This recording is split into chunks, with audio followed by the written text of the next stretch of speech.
Hello everyone, Jill Osborne from the Interstitial Cystitis Network. It is June of 2021. Oh my gosh, what does that mean? That means that I have been a support group leader for 28 years. How on earth did that happen? Holy smokes, does time fly? Speaking of time flying, I wanted to share with you what we've been working on for the last almost 2 years, our brand new book, IC 101. This was co-written with Gay and Andrew Sandler. You may recognize their names because they've written other books for IC patients, specifically patient-to-patient managing IC-related conditions, as well as the proactive patient. And what we've done is brought the best of some of their resources with some of the latest information that we've learned about IC in the last 5 years, such as the fact that we now think of IC as a chronic pelvic pain syndrome rather than just a bladder disease. Why? Because structures outside of the bladder are often involved, often very, very tight pelvic floor muscles.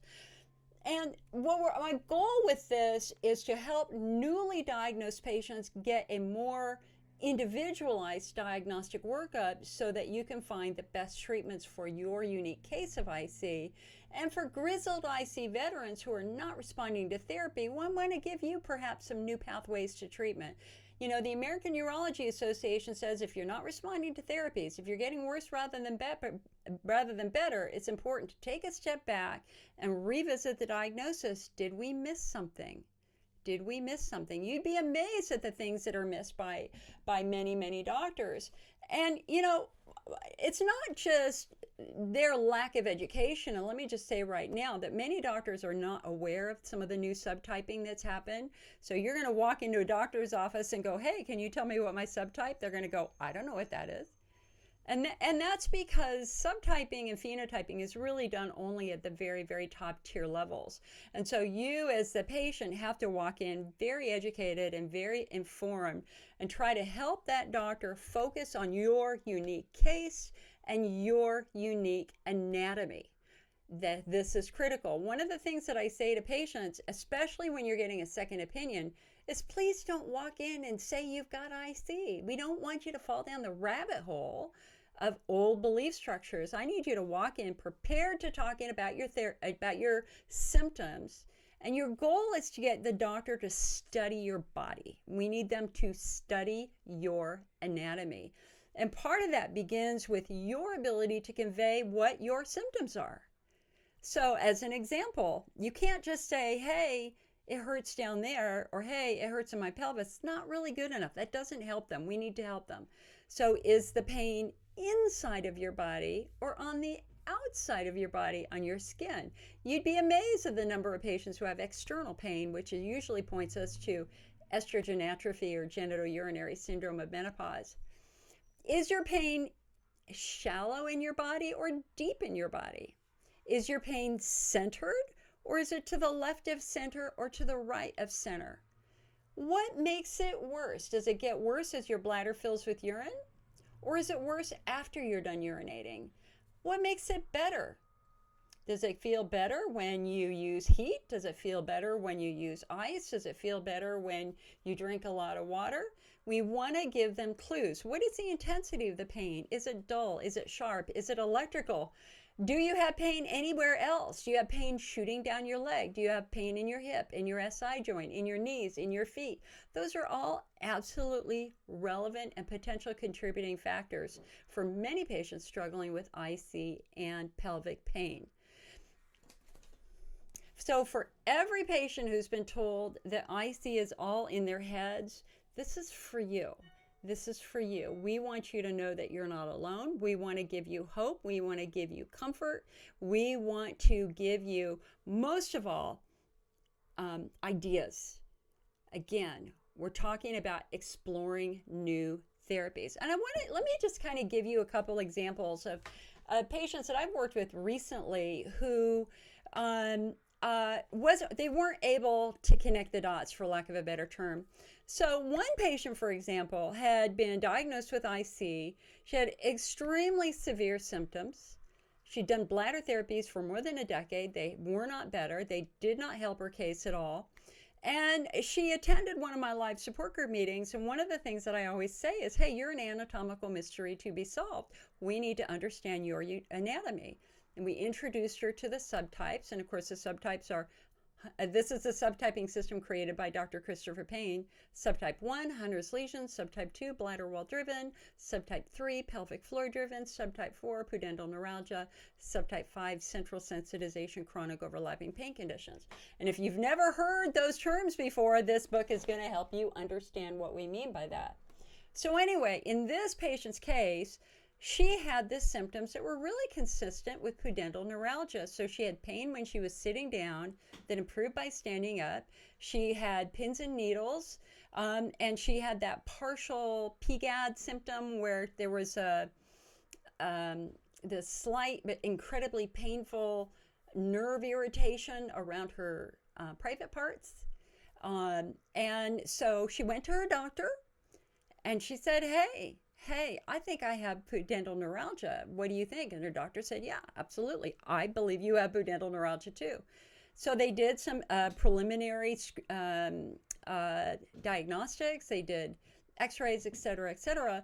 And what did they find? They found that her tailbone had healed out of position. She had broken her tailbone years before, and her tailbone, instead of being tucked under, normally the tailbone is kind of tucked this way between your legs. Think about a dog whose leg is tucked whose tail is tucked between their legs.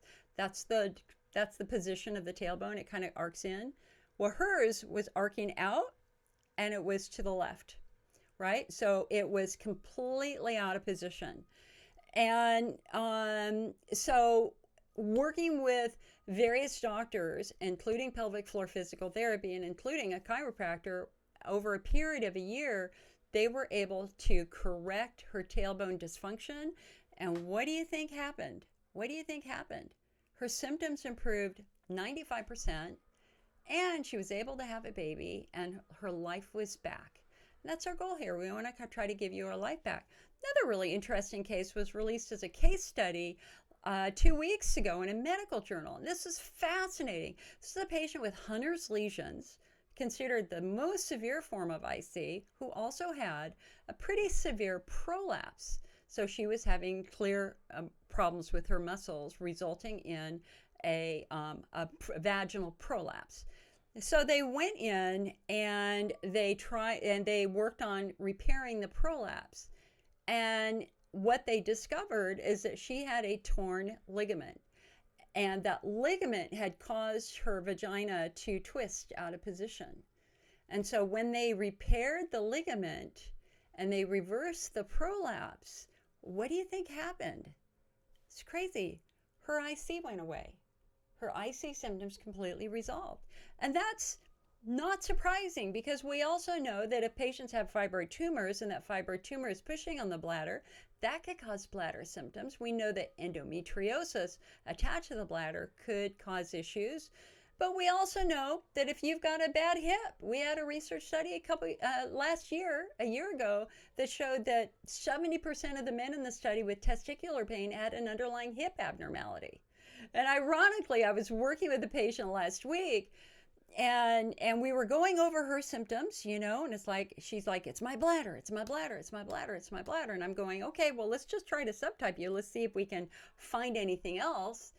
And I spent a lot of time with her on, the bladder wall driven symptoms, et cetera, et cetera.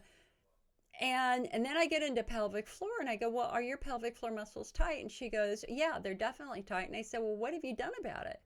She said, well, nothing. And I went, why? And she goes, because I went to the physical therapist and it hurt. And it's like, wait a second. No, wait a second. You know your muscles are tight.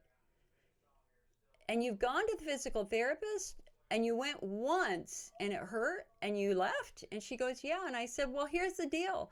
Bladder therapies will not work for you if your symptoms are primarily muscle driven. Muscles require muscle therapy.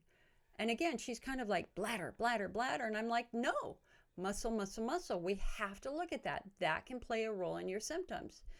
And then we started talking about, well, what keeps muscles tight?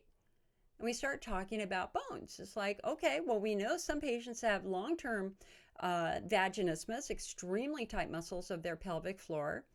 And generally, when that happens, we have to take yet another step back and look at bones.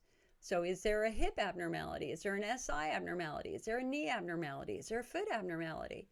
And, and she's kind of like listening to me going, bladder, bladder, bladder, bladder. I don't believe you. I don't believe you. And I'm slowly building this case. And she goes, well, I guess I should tell you that I have sciatica and I constantly have pain shooting down my leg and I have hip pain. And I'm like, oh, okay. That certainly has the potential of playing a role in your bladder symptoms. And ultimately, I thought that's what this book is about. This is about trying to understand the other conditions that have the potential of triggering some of your symptoms.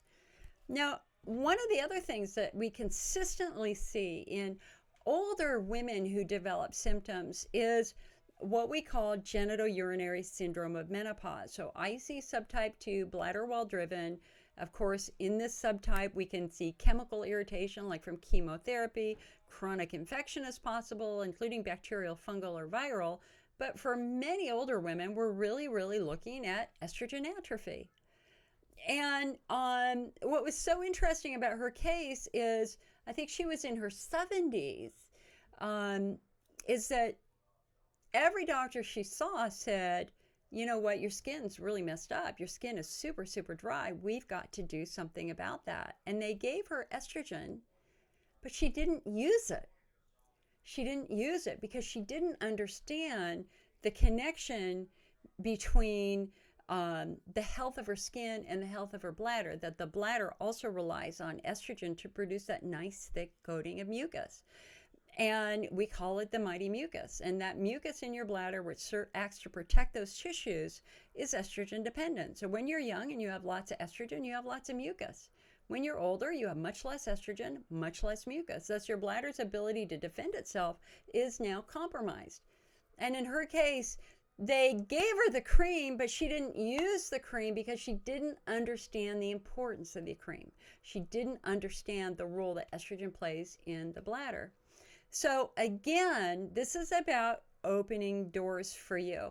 Now, I also wanted to take a moment. You can get this book right now on the IC Network. It's available in Spiral. We did it as a spiral bound because we wanted you to be able to open it up and look at pictures and things like that. You can see we have pictures in here.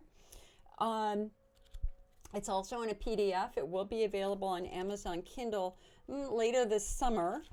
But I wanted to take a moment and just read to you the introduction that I wrote, because I think this tells you kind of the approach that we used as we wrote this book. So let me just do this right now, okay? So the dream of every patient diagnosed with IC is to find a cure.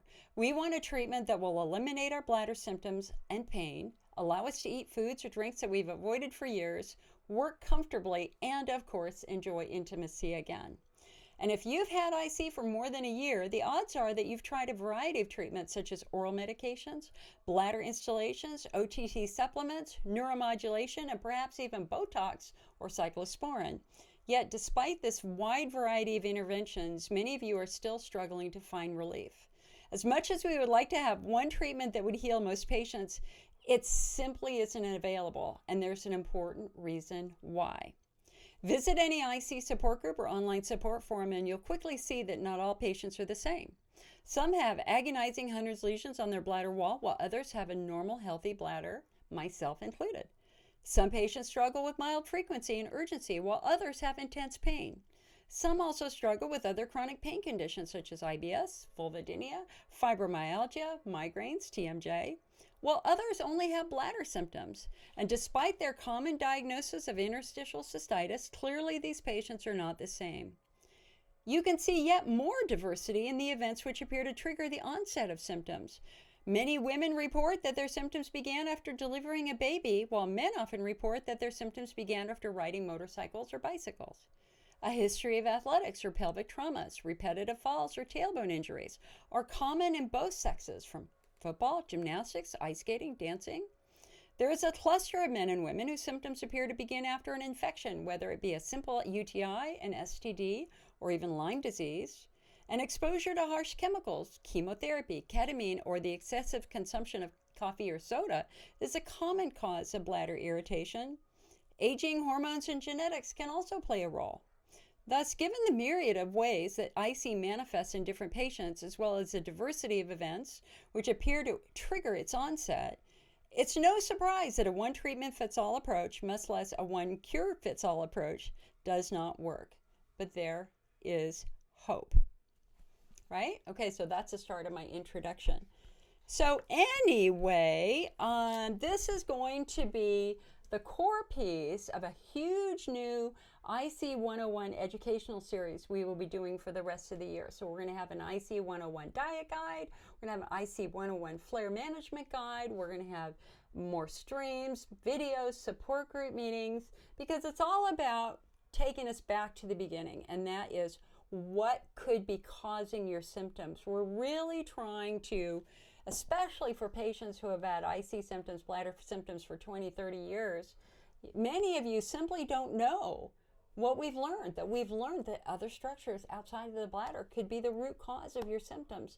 And in some cases, cure is possible, especially for patients for pelvic floor dysfunction. All right, so if you're interested, come on over to our website, icnetwork.org, and click on our shop, and this book will be available for you. As always, if you want to reach me, you can reach us through the IC Network website, or usually on most Sundays, we do a live IC support group meeting through Facebook and YouTube that starts at 12:45 Pacific time. So we welcome you there as well. So I wish you well, and I hope you find this book useful.